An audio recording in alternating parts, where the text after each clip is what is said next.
Meet Diego. The soft glow from the laptop screen reflects on his glasses. His inbox is open, but he can't bring himself to respond to messages. His fingers hover over the keyboard and then retreat. He clicks over to the news, absent-mindedly scrolling. Then he checks his phone, then back to the news. He should be analyzing the latest market research and preparing insights for the leadership team, but his mind is foggy, tangled in a web of stress. His chest tightens as he thinks about the inevitable pushback he'll get from stakeholders. He pictures the difficult conversations, the skepticism, the questions that he won't have the perfect answers to, and the pressure builds in his mind like a storm cloud. From the next room, he hears the laughter from his kids, a reminder of what's going on outside of work. But rather than that bringing him comfort, it only deepens the weight of pressure that he feels. He should be able to enjoy time with his kids. He should be able to handle the stress better. And this self-criticism is only worsening his anxiety. His phone buzzes, a text from his wife. "Hey honey, how's your day going?" He begins to type, "Busy, but good," and then his hands freeze. Because the truth is, he's not busy. He's stuck. Diego leans back in his chair, rubbing his temples, thinking, how did I get here? He moved to Madrid for this job, for this opportunity, but lately he feels like he's drowning in it. The expectations, the pressure, and this feeling as though no matter what he does, it's never enough. And the worst part, this pressure is not coming from his boss or from his team. He's doing this to himself. Today, I'm speaking with Chad E. Foster, resilience expert, keynote speaker, and tech innovator who turned adversity to advantage. After losing his eyesight at a young age, Chad didn't let those obstacles define him. Instead, he became the first blind executive to graduate from Harvard Business School's leadership program. He's helped build billion-dollar business strategies and even became a black diamond skier after going blind. Chad knows how to navigate high-pressure environments and manage the internal doubts that we have and transform challenges to strengths. And I'm eager to hear how Chad would coach Diego on how to shift his mindset to manage his stress and to overcome his fears. My name is Jay Abbasi, and welcome to Unstuck. Real people, real stories, real solutions. While the details are changed to protect anonymity, what you just heard is based on a true story of challenges that come up in the real world. And we discuss how to navigate these environments with practical tips to help you get unstuck and build a more fulfilling, impactful, and balanced life and career. So Chad, we're going to get into Diego's story here in a bit, but I'm really curious to learn more about your story and what happened to you at a younger age and when you were an adult, and how that obviously created a lot of shifts in you. Would you be open to sharing that story of what happened? Sure. Yeah, absolutely. So it's a bit of an unusual story. You know, I went blind at a fairly young age, totally blind. So I grew up, I could see okay during the day. I played sports, played football, played basketball, played soccer, was able to drive cars and ride jet skis and motorcycles and all that. But I never could really see well at night. My parents took me to Duke University at 3 years old, roughly. They diagnosed me with retinitis pigmentosa, which is an inherited eye condition that nobody in my family even knew that we had. My parents could see fine. My brother could see fine, but I had a problem seeing in the dark. But over time, it just crept into other areas. And so I was learning the limitations of my eyesight and how I couldn't see certain things in dimly lit rooms. And I would learn that by bumping into things. And so I was at the hospital so much, we pretty much had our own parking spot. They accused or asked, I guess I should say, they interrogated me and my parents as to whether or not they were abusing me. But the truth is, I was just learning the limitations of my eyesight and poor lighting conditions. And then in college, at roughly the age of 21, everything changed. That's when I couldn't see to read anymore. I had an experience when I was preparing for my British literature class. I couldn't see to complete the homework. And that's when I realized that everything that I had known up until that point was coming to an end. Like all the things I thought I was going to be, I wanted to go into medicine to help other people. And at that point, I wasn't even sure how I was going to help myself. And so at Wow. 21 years old, roughly, I lost my eyesight. 23 years old, I got my first seeing eye dog, graduated, I had a pretty life-changing experience there we can get into. But, the timeline after that was just sort of picking myself up. And then I've managed to have a good corporate career, done some things that fairly remarkable in the corporate world after going blind, learned how to ski after I went blind, became a black diamond skier, also started training Brazilian jiu-jitsu. So I do that. And, some things that most people, whether they're blind or not, I guess don't do, like jump out of airplanes and compete in tournaments and so in jiu-jitsu tournaments. And so now what I like to do is, as a speaker and an author, is to help people overcome their own perceived limitations and hopefully get unstuck in terms of whatever's coming at them. And so I do that with the book that came out, keynote presentations. I'll do probably 70, 80 keynotes this year. I do workshops. I've got a master class, all those things. So just really want to empower people to not continue to be stuck in whatever circumstances they're facing, because we're all dealing with something, and sometimes that can feel really heavy. Yeah. Well, I mean, black diamond skier, man, I can't even get off the green. I'm scared to do that. Well, To me, that's incredible. Like, how do you, I guess, how do you develop the courage within yourself to do those things? Like, what well, I think shifts for in you? that, I think actually the blindness is an advantage there because I don't get as scared. Maybe if I could see what I was doing, it would be a little more intimidating. So I can't see how steep it is. And I just focused on, obviously, I was 38 years old, just trying to, first of all, get the courage to put on the bindings and get on the magic carpet and just kind of taking it one small step at a time, learning how to navigate the magic carpet or, the chairlift or the green, and Yeah. then eventually the blues, the blacks, and occasionally a double black. And it's like anything in life. Anytime you've got a big, scary goal that you're looking at, whether it's learning how to ski a black diamond or it's figuring out, like Diego, it looks like he's got a new job here. Like, it's how do you break it down into bite-sized chunks? For me, it's figuring out, hey, I don't have to ski 5,000 feet of elevation on this black diamond all the way top to the bottom, right? From 13,000 feet to 8,000 feet or whatever it is. I don't have to ski all that. And I don't have to look at all the terrain that can scare me from taking the next step. And so what I do is, instead of focusing on the big scary goal, i.e. the black diamond, I just focus on the next right turn. It's Yeah. the next left turn and it's the next right turn. And so I don't have to ski 5,000 feet of elevation.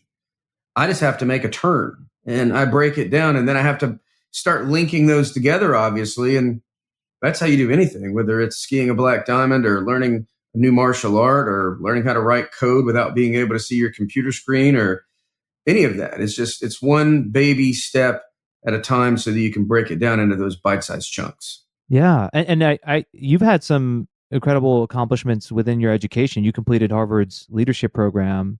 So you had to I did. adapt your learning style, right? And Oh, I how, was a visual learner when I was doing my undergrad, and then I went blind in undergrad, and it wasn't all that helpful to be a good visual learner at that point. I had to relearn how to learn, and it's ironic because I ended up becoming a better blind student than sighted student.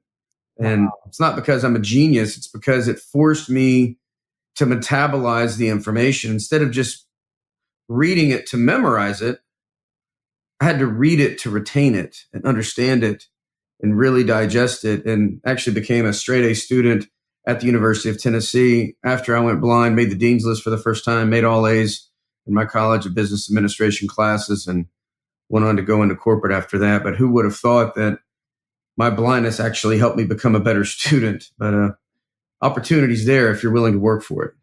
Yeah, yeah. Well, it's like you have to fill in the gaps, right? And when you have to fill in the gaps, that means you're using more of your mental capacity. It makes sense. And you know, what I Mhm. assume, right, Chad, is like we have people who are listening who I, I I know I am, and I'm sure they are inspired by your story, and then they look at themselves and they say, "Well, I have all this potential, and I'm not tapping into it." And I think that Yeah, so often the problem is that people are holding themselves back. So what's your I take on that? agree. Like people who hold themselves back, like you've been able to accomplish so much with what you've gone through, yet other people they're just holding themselves from taking that action. Why do we do that? Why do we hold ourselves back so much? Uh, I think it has a lot to do with fear, fear of looking silly, or fear of failure, or fear of, fear is, it's a pretty dominant force in our lives. And so that's when I'm teaching corporate clients, sales teams, leadership teams, whatever, the anatomy of resilience, which is what I talk about. One of my 5 pillars of resilience is getting comfortable with discomfort. And it's where mindset meets action. And I could talk about mindset and mindset shifts for days, but really, if you're not willing to do the hard work with the right mindset as the foundation, then you're never going to get to where you want to be. And I think what helped me get to where I'm at and do all those things is that quite literally my whole life has been one large experiment of living outside of my comfort zone, learning Yeah. what I could not see, not very comfortable, going to the hospital with all these injuries, broken legs, and busted heads, and you name it, broken, whatever, dislocated, whatever. I've done it all.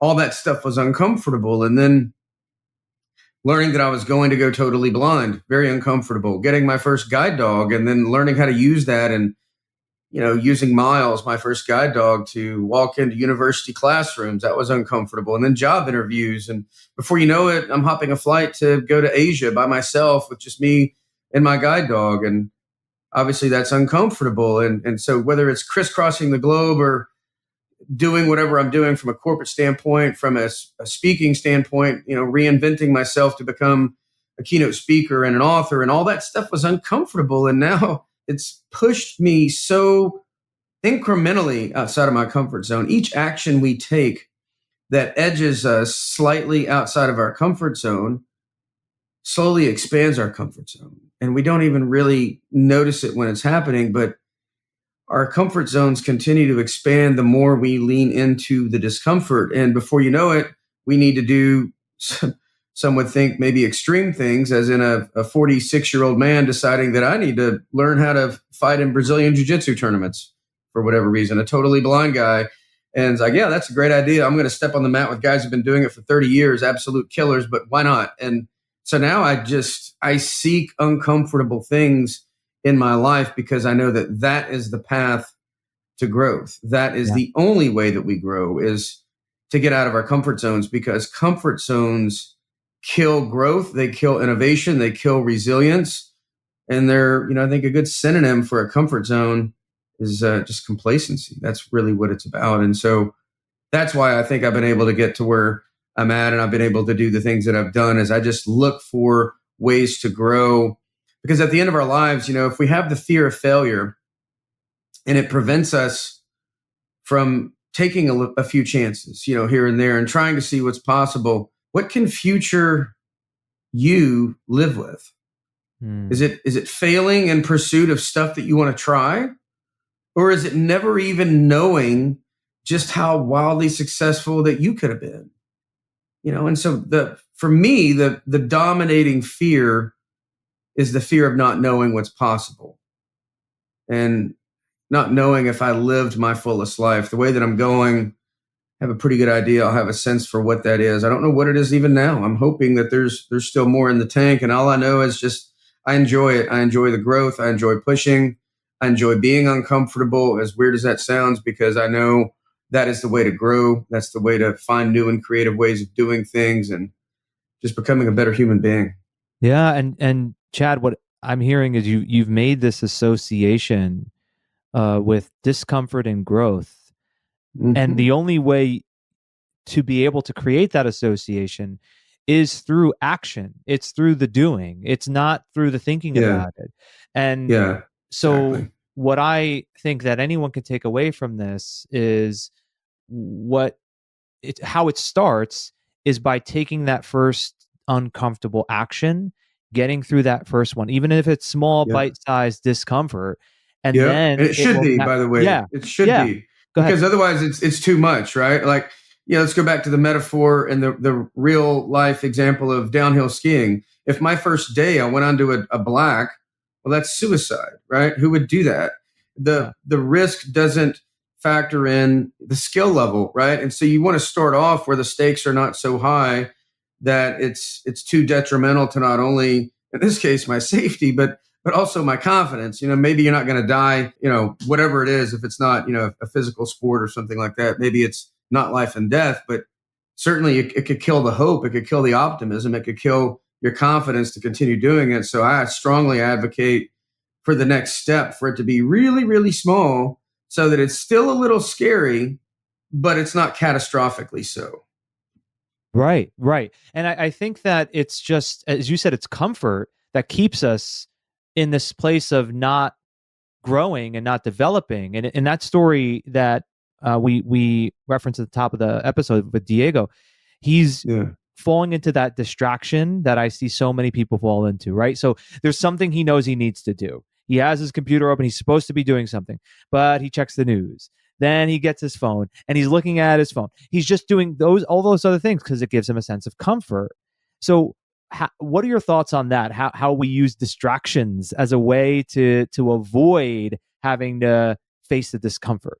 Our world is full of them nowadays. All we have is a constant stream of distractions coming at us from our smartphones and just everywhere you look. It's, Instagram, 8-second reels. People don't even have the attention span to watch a video for more than 10, 20 seconds, whatever it is. It's so hard for us to be in a moment with dedicated attention. And so what does that say about our abilities to be just in a moment with ourselves?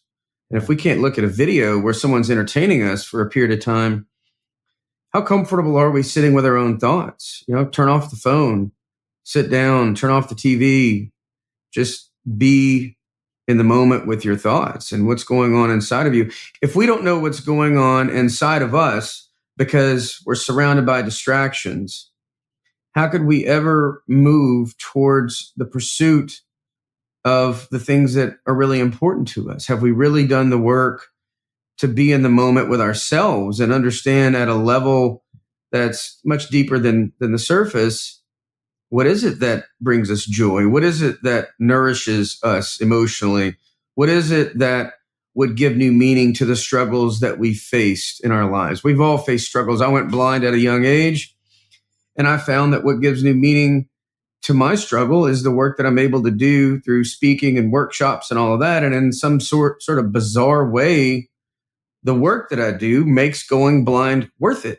And it's because I'm able to do things to help other people because I went blind that I otherwise wouldn't be able to do had that not happened to me. Yeah. Well, I think the distraction issue is so bad, Chad. I think that what you said is how I often term building up the muscle of being present. Like you Mm. have to build up the muscle. Like what happens Yeah. is it's like it's a drug, right? We're all on drugs. We're on drugs with Yeah. our smartphones. We're on drugs We with Instagram. absolutely are. It's dopamine. Yeah. Right. They're very smart, right? The people behind the apps and the phones and all the things, they've figured out, how to use that to lure us in so they can sell more ads and all those things. And if we're aware of it's one thing, but a lot of folks are just sleepwalking. They're not even aware that, if something is free, I think it's Tim Cook that said this, if a product is free, then you are the product.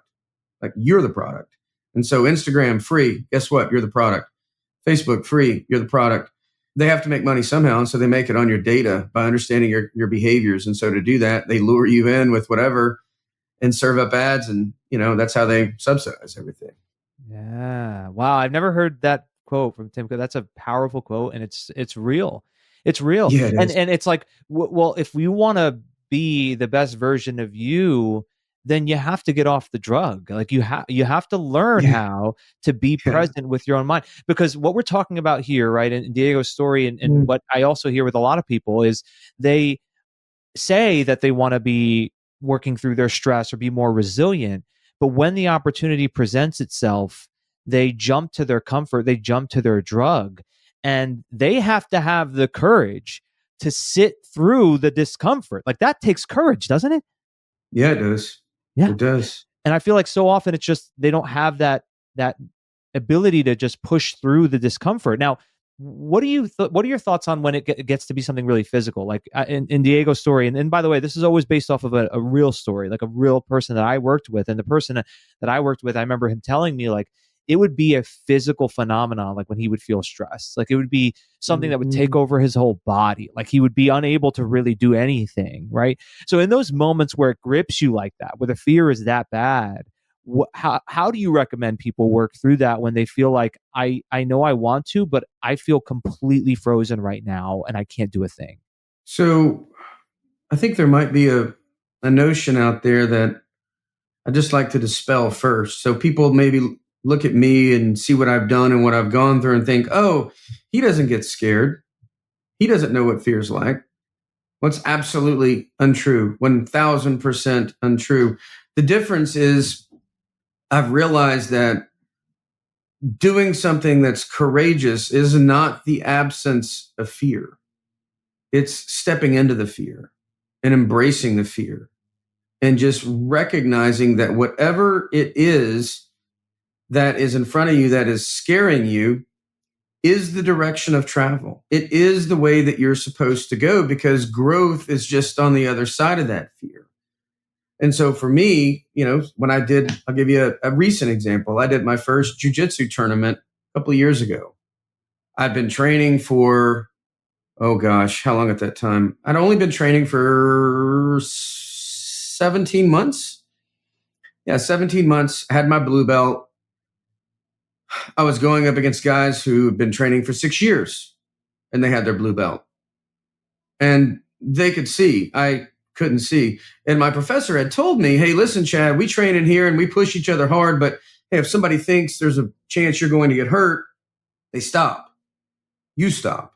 You're trying to protect one another from injury. In a tournament, that won't happen. That person will want the medal more than they'll want to protect you from injury. So there's a chance you'll get injured. I was like, well, thanks for the pep talk, coach. Appreciate it. It solidified the fear in my head. But what I realized when I got out there on the mat is I wasn't competing against that other person. I was competing against the fear in my head. I didn't want that fear to live rent free in my mind for the rest of my life. That's why I actually competed. It wasn't so much to see, hey, am I better than this guy? That wasn't really the point. Yeah, it's great to win. But, if jujitsu teaches you one thing, it's more about having the beginner's mind and not having a big ego and lots of pride and all those things, because the ego and the pride cannot coexist with learning. And they're not helpful when you're trying to create an environment to where you can lay down into the terror. Because look, when you start training, you got a black belt takes your back, starts putting you in a chokehold, and you realize there's no way out. I don't care how athletic or good or cool or whatever you think you are, the first few times, it's terrifying. Yeah. Because it feels like your head's being put inside a vacuum cleaner bag. But what that forces you to do is it forces you to lay down in the terror, just like to get really relaxed and comfortable and even loose in a bad situation. And what you find is when you can do that, the more you move towards that fear, the less control it has over you. The more you're able to control your breathing and bring your heart rate down and start looking for a way out of a bad situation. And the funny thing is, a lot of times you actually find a way out. And it's because you're able to stay calm and relaxed and think more clearly and act more intentionally and decisively. And you're not suffocated by the fear. But none of that happens until you start moving towards the fear. And so for me, that's just the way that I've chosen to orient myself. I think fear, quite literally, is the direction of travel, whether it's competing in jujitsu, learning jujitsu, or I went skydiving for the first time last September when we were in Dubai. And it was You can see from the video, I was clearly scared, but but I knew that this is something I want to do, and I'm not going to let the fear prevent me from doing it. I'm just going to lean into it and see what happens. Yeah, fear is the direction of travel. I love that. I've never heard it said that way. And I appreciate how you're acknowledging something that I think is the big issue so often with people, which is they want to not have fear. That's what they ask, right? It's like, I don't want to feel fear. I don't want to deal with fear. And it's like, that's like saying, I don't want to deal with the weather changing. You know what I mean? Like, Yeah. like the Yeah. weather's going to change. It's going to rain some days. It's going to snow some days. It's going to be sunny some days. The problem is that people think that there is an experience out there that you can have that's a sustained experience of never feeling fear. And what you're saying here is, no, even yourself, you've gone through so much and you've overcome it and you face adversity, you still feel fear. The difference is that you don't resist it and you don't run away from it. You go in the direction of the fear. That's right. Yeah. And if you think about the emotional dexterity that we either have or don't have, let's talk a little bit about emotions and managing emotions. Fear is obviously the emotion that we're talking about here. But just to put it in context, if you never felt sadness, let's say you're the kind of person who doesn't like to feel sad, and so you've conditioned yourself to not feel sad. Well, all of a sudden, you've turned yourself off from other emotions that you could experience, like joy. And so, without a sad day, there are no happy days. Without fear, maybe there's no excitement. There's no, like, the adrenaline rush that we get from doing something and succeeding, the pride that we get from doing something hard. If you think back to the most prideful moments of your life, like the things that you're most proud of that you accomplished, I'd be willing to bet you that there were some of the hardest things that you've ever done. And it's because you were able to move through that difficulty in pursuit of whatever it was that makes it so remarkable. And so I think there's a fallacy of living a life without fear. It's like saying I'm going to turn sadness off in my life. Well, guess what? You do that and you'll be disconnected from happiness and joy as well. And so they all work together. Like if you had a rainy day every day, you would not appreciate it when you needed it, right? And so It's like if you eat out every night. Let's say you go out to eat every single night, which is a really nice reward for folks. You do it every night, all of a sudden you're going to start to take it for granted. And so we need the range of emotions, including fear in our lives, because like I said, for me, I think it's pointing out what I need to do next just so I can continue to grow. Yeah. And what we're saying here, Chad, is it's not so much about, the fallacy of people wanting to shut down these emotions. Rather than thinking, I don't want this emotion, I want to feel that emotion, what you're really looking to do is change the relationship you have with the emotions. Absolutely. That's a great way to say it. I like that a lot. Yeah, because that's what we're saying. Like, it's not that one is bad and one is good. It's not that one I want to get rid of and the other one I want more of. It's more of, okay, here's an emotion of sadness. Okay, my relationship with this emotion is one where it's here to help me in some way. It's here to teach me something and let me go towards it and bring it closer to me and find out which way it could serve me. I think we've been talking about fear a lot, and I'm glad we are, because I think that's the one that's oftentimes the biggest disruptor, right? And the relationship that I'm hearing that you would recommend people to have with fear is go right towards it. Go right towards it, engage it, meet it where it's at, and then be able to let it be something that you springboard into your growth and development. Absolutely. And when you do that, it takes away the power of the fear. I'll give you an example from my personal life. I went skiing with our daughter. So me, my daughter, my buddy Paul, who's my ski guide, and his daughter, and we're out there and we're on a little blue. It's her first week skiing, and she just learned how to ski 2 days ago, and we're getting on a blue, which is a decent pitch run, and not too bad. But both she and my buddy's daughter are looking at this little run and like, I can't do this. This is too much. This is crazy. There's no way we can do this. And so we spend about 20 or 30 minutes convincing them, hey, look, come on, you can do it. You can make it down. It's not that far. You got it. And so after 30 minutes, they decided to do it. Terrified. They did it scared. Within 3 days of that, 2 days of that, they didn't even want to do it anymore because it was boring. They were like, no, that's too easy. We want to do, and so they were, it had scared them out of their bindings for 30 minutes, the first time we went to it, day 3 of skiing. By day 5 or day 6 of skiing, it was too old and boring and flat for them. And so they had grown that much just by facing the fear. And so when you face the fear, you confront it and you move towards it, you take away its power over you. And that's how you can grow. And then there will be something else. Then hopefully, you expand and you look at what's next, and maybe there's something else there. And then that becomes the focal point, and you keep knocking those fear blocks down one by one. And before you know it, you look back and go, oh my gosh, I've grown so much over this period of time. And it's like the 1% rule. You get 1% better every week. In 10 years, you'll be over 17,000% better. It's compound interest on incremental progress. So it's just, how do you chip away slowly at the things that can bring you that compound interest on progress over time? I love this. I love it. And I think that you have really found multiple passions in your life where you are really confronting that fear, and it's reinforcing this association of growth and development through fear. What I'm curious to also learn from you, Chad, is what are some of the things that you do on a regular basis? That, if there's like a practice or something, a technique of sorts or something like that you do regularly to really help you to be able to stay in that state and to be able to have that kind of courage day in and day out. If there was like one thing that you've done over the years that you've done pretty consistently, or you feel like has made the biggest difference, what would that be? What's your one thing? I mean, recently it's jujitsu, but maybe everybody's not ready for that, or, and I just started that a little over 3 years ago.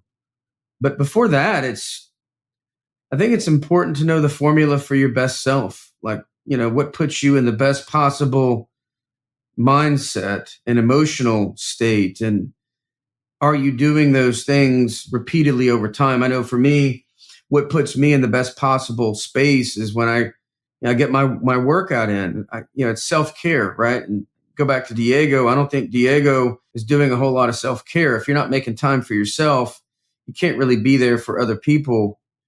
It's like they tell you fly. I fly a bunch because I'm always traveling for keynotes and conferences and things like that. And every single flight, they tell you, hey, if the mask drops from the ceiling, secure your mask before you secure the mask of the people around you.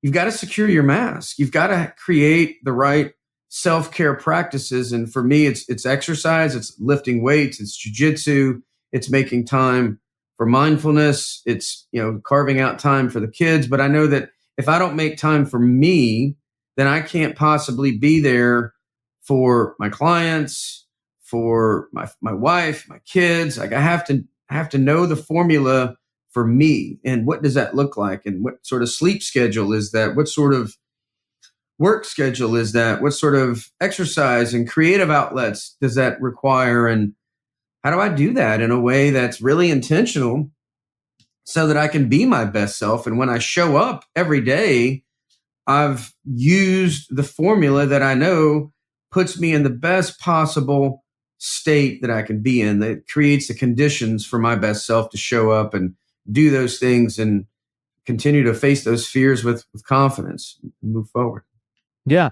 And for anyone who's listening, who's saying, oh, well, that sounds so great, but I don't have the time. I want to challenge that immediately, because even before you and I were recording, Chad, you were telling me about your schedule and how crazy it is and how busy you are. And you're still making the time for these things. Like you're still prioritizing your physical exercise and the way in which you take care for yourself, even with a very busy schedule. I literally schedule my flights. I'll do 75 cities this year. Last year, I traveled about 220 days. This year, I'll travel probably 250. I'm forecasting 75, 80 events. I did 20 events so far this year. I've been in 23 or 4 cities already this year since January 5th. And I'll schedule my flights around jujitsu. I'll leave after and before jujitsu. Today, I got 2 hours sleep last night. I got on the first flight out of Fort Lauderdale, got to Atlanta, made it here just in time to do this. I'm leaving this. I'll be going to jujitsu tonight or this afternoon before I fly out tonight.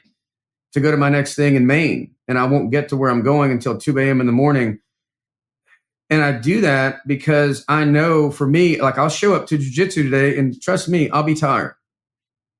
But it's not, I don't even go, yeah, it's partly physical, but it's mainly psychological. It's mainly emotional. It's mainly, I know my body benefits, my mind benefits when the endorphins are released. I'm looking for that chemical boost. And we all kind of get addicted to things. Like we talked about the addiction of, what was it, distraction that a lot of people are in. I'm not exempt from that.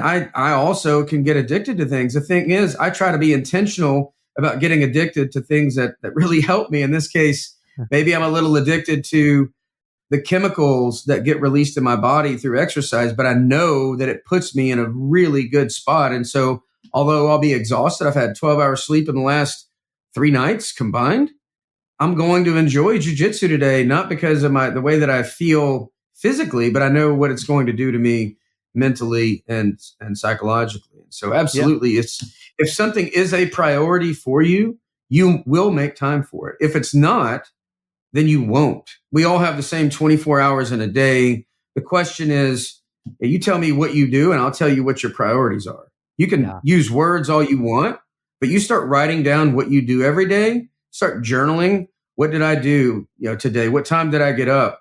What did I do? How much TV did I watch? What time did I go to bed? What kind of food did I eat? You start identifying the days that put you in your best possible self. You start recreating those days. You'll start to see that it's worth the compromise. It's worth the commitment and the sacrifice to prioritize those things, because your life becomes so much lighter and so much easier, and you start getting progress towards your goals. And that is a really infectious thing. And all of a sudden, you've got this crazy amount of motivation to keep doing the things that at first seemed really, really hard, because they're feeding you and they're nourishing in some really profound ways. Yeah. Well, what I also think is true for me, and I find it to be in the clients that I work with so often, Chad, is if you can Mhm. recognize that you're not just doing those things for you, like you said earlier with the airplane analogy with the mask that comes down, Mhm. the Yeah. real reason you're doing it is for the people who look to you for Yeah. support, the people Yeah. who need you to be the best version of you so that you can Absolutely. serve them. When you can connect to that, then Yeah. you Yeah. prioritize these things so that you can be the best father, mother, partner, friend, whatever it is, to the people around you. Absolutely. Because if you really think Yeah. about it, right, the people, like, for example, at Diego, right, when he's getting caught in his fears about what the his manager is going to think, or making sure that he's on Mhm. top of all of his work, it's really about him. Like, it's about him. He's worried, Yeah. he's fearful about himself, right? Like, that they're going to judge Yeah. him, and he's making it about him. Yeah. But what we're saying here is, if you identify what's most important, not just for you, but for the people around you, then you're going to prioritize things like getting exercise, practicing mindfulness, and so on. Absolutely. I love the distinction, because it's so true. It's the thing that gives us courage to do some of the hard things. That's what helped me get into speaking. I didn't want to be a speaker. I didn't really feel like that was my, like, what I was naturally inclined to do. But then I saw how much I could help other people. The reactions that I had were really profound, and I just couldn't ignore that. I couldn't ignore what I knew could be a significant amount of good in the world, simply because, I was scared the first few times I got up to speak. I was terrified. I didn't want to be a speaker. I was literally the guy who would rather be in the pine box at the funeral than the guy giving the eulogy. I was more scared of speaking than I was dying, Mm. but I had a talent for it, unbeknownst to me, but it took reps. I had to go and do the reps and get better at it and face those fears. And what gave me the courage to do that was knowing how much I could help other people. It's when we move beyond ourselves in service of other people, it can definitely improve that courage. So I appreciate you making that clarification there. It's really Yeah. important. Yeah. Yeah. Of course. And I know that there's so many different things that we could really discuss and how we can help someone like Diego. But I'd like to ask you if we could imagine a scenario where you had the chance to meet him. Let's say he was at one of the events and he heard you Mhm. speak, and it was very inspiring for him. And then after the keynote, you're speaking with some of the people who are in the audience, and Diego comes up to you and he tells you his story and what he's working through, and you listen, of course, and you download what he's saying, acknowledge him. I assume that you would most likely want to ask him a few questions, right, to help him to start to see things a bit differently. So what would you ask him? What would you ask Diego if you had an opportunity to help him? Probably revolve around this whole idea of what are your self-care practices? What are you doing to make time for yourself? Because if you're feeling overwhelmed, you're feeling stressed out, you're feeling inadequate, whatever the right, whatever those feelings are, it tends to stem from when we're not creating the spaciousness to take care of ourselves. It sort of starts with that. And if that you don't have that foundation, we could talk about all the things that you need to do until we're blue in the face, but you have to have that foundation of self-care. Am I making time for me? Am I nourishing me so that I can be there for other people? So I would ask him that, and then I would invite him into thinking about what sorts of things tend to bring him, that level of, whether it's a creative outlet. I'd love to find, a creative outlet for Diego, some sort of movement for Diego that's kind of where he is on his journey. Maybe it's not jujitsu. Maybe it's just taking a walk, being outside, and something simple and accessible and doesn't require too much of a lift, but it's just kind of starting with the basics of how do you put yourself in that headspace, and what days do you feel good, and what happened that day, and what happened the day before, and let's talk about those things so that we can get you on a path to where that just isn't something that happens by chance, but it's something that you intentionally recreate every single day. Yeah. It's one of my favorite words is intentional. To be intentional and to not be in a state of reactivity, to be proactive and knowing what gives you that sense of fulfillment and that focus and that energy. I love it. And Chad, I want to thank you, man. This was such a great conversation. It was so wonderful to have you on. And for anyone listening, check out Chad's work. It's chadefoster.com, chadefoster.com. From there's a lot more information about the kind of workshops you do, as well as how to connect with you on social and just learn more. So thank you again, Chad. This was amazing. And I'm glad we made this happen. Likewise. Good being with you. Thank you.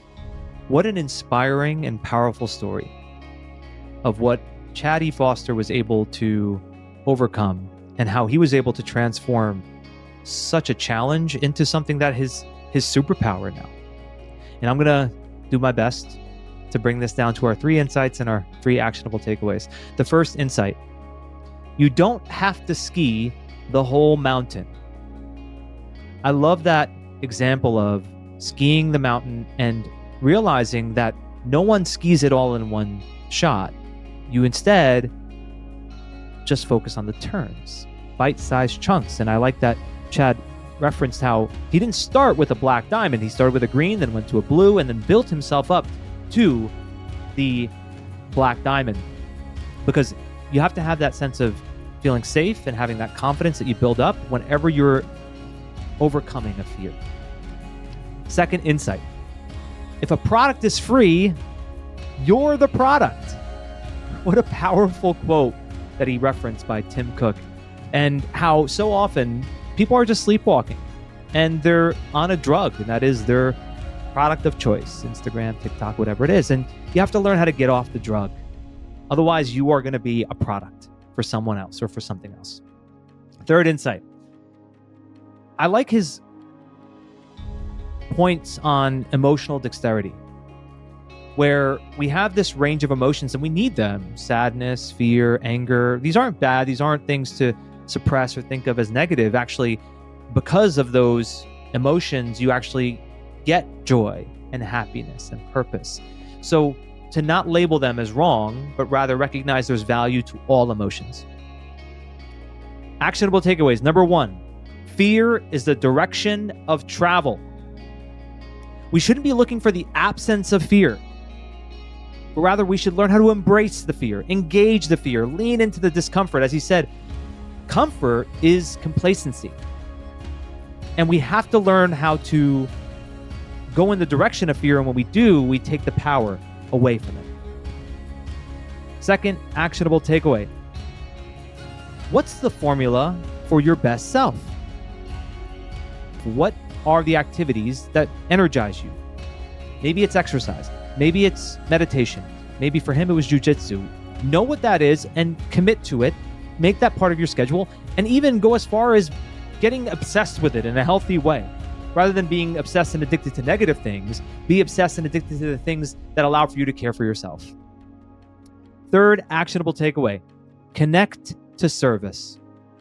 Towards the end of our conversation, we were talking about how we are able to push through our fears when we're connected to serving, whether that's our own family, people we love, or something bigger than that, making a lasting impact. When you're connected to service, then it helps you to push through the fear, because you're not only thinking about yourself, you're thinking about the people of whom are affected. Join us on Friday's episode. I am not going to tell you how to react to your fear, how to respond to your fear. Instead, I'm going to walk you through how to change your relationship to fear, because to me, that's much more transformational. I don't want to give you this short-term, quote unquote, how to battle your fear. I don't want to give you that, because everyone gives you that. I want to give you a way in which you can completely change how you relate to your fear. And this is the kind of thing that's helped me to have the courage to take on more risks. It's the kind of thing that I've shared with clients over the years that has helped them to have incredible transformations. And I am excited to share that with you on Friday. So until then, thank you so much for listening.